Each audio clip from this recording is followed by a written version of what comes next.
Hello મિત્રો, જય શ્રી કૃષ્ણ। તો સ્વાગત છે તમારા બધાનું અંજલિ ગુજરાતી ફૂડ ચેનલમાં। તો આજે આપણે બનાવશું ફ્રૂટ સલાડ। તો ફ્રૂટ સલાડ બનાવવા માટે આપણે આ અડધો લીટર આપણે દૂધ લીધું છે, ખાંડ લીધી છે 1 વાટકી ને 1 મોટી ચમચી આપણે વેનીલા કસ્ટર્ડ પાવડર લીધો છે। તો પહેલા આપણે આ દૂધને ગરમ કરવા રાખી દઈશું। તો દૂધને એકદમ સરસ ગરમ થવા દેશું આપણે।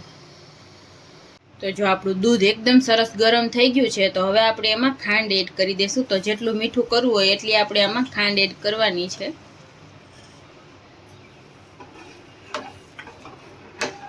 તો ખાંડને આપણે મિક્સ કરી દઈશું અને હવે આપણે આ 1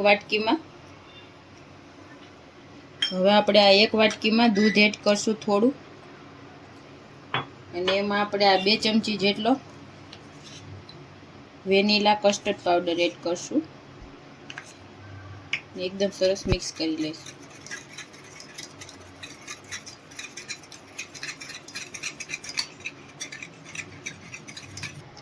તો હવે આપણે આ કસ્ટર્ડ વાળું દૂધ આપણે આમાં એડ કરી દઈશું અને આને આપણે એકદમ સરસ મિક્સ કરતા રહેશું। આપણે થોડી જ વારમાં એકદમ સરસ થોડું ઠીક થઈ જશે।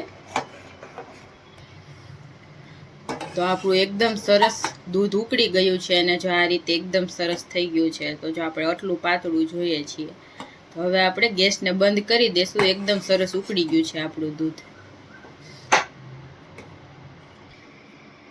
તો હવે આપણે આને થોડું નીચે ઉતારીને ઠંડુ થવા દેશું, પછી આપણે આને 3 થી 4 કલાક માટે ફ્રીજમાં રાખી દઈશું।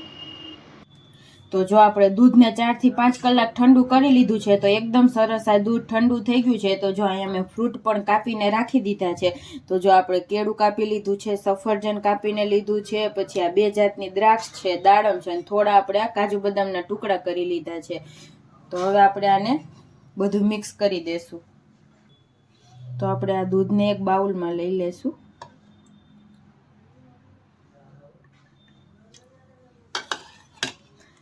તો હવે આપણે આમાં બધે ફ્રૂટ એડ કરી દઈશું। તો આપણે આમાં દ્રાક્ષ એડ કરી દઈશું। તમે આમાં તમારું મનપસંદ કોઈ પણ ફ્રૂટ એડ કરી શકો છો। ખાટા ફ્રૂટ એક આપણે આમાં ન એડ કરીએ। તો જો આપણે જેટલું ખાવું હોય વધારે ઓછું એ આપણે આપણા ટેસ્ટ પ્રમાણે એડ કરી દેવાનું છે। તો આપણે બધું જ આમાં એડ કરી દઈશું, બધા જ ફ્રૂટ।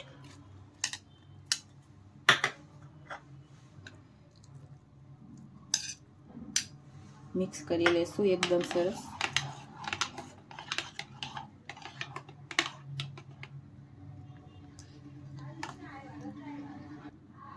તો તૈયાર છે આપણું એકદમ ટેસ્ટી એવું ફ્રૂટ સલાડ। તો જો આપણે આ રીતનું એકદમ મસ્ત બન્યું છે।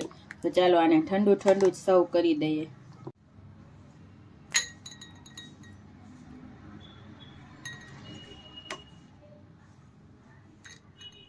તો જો કોઈ મહેમાન આવ્યા હોય ને આ રીતે તમે દૂધ બનાવીને ફ્રીજમાં રાખી દો ને પછી જમવા ટાણે ઠંડુ ઠંડુ ફ્રૂટ નાખીને સર્વ કરો, તો એકદમ ફટાફટ જો આ રીતે બની જાય છે। ઉપર આપણે થોડા ડ્રાય ફ્રૂટ એડ કરશું।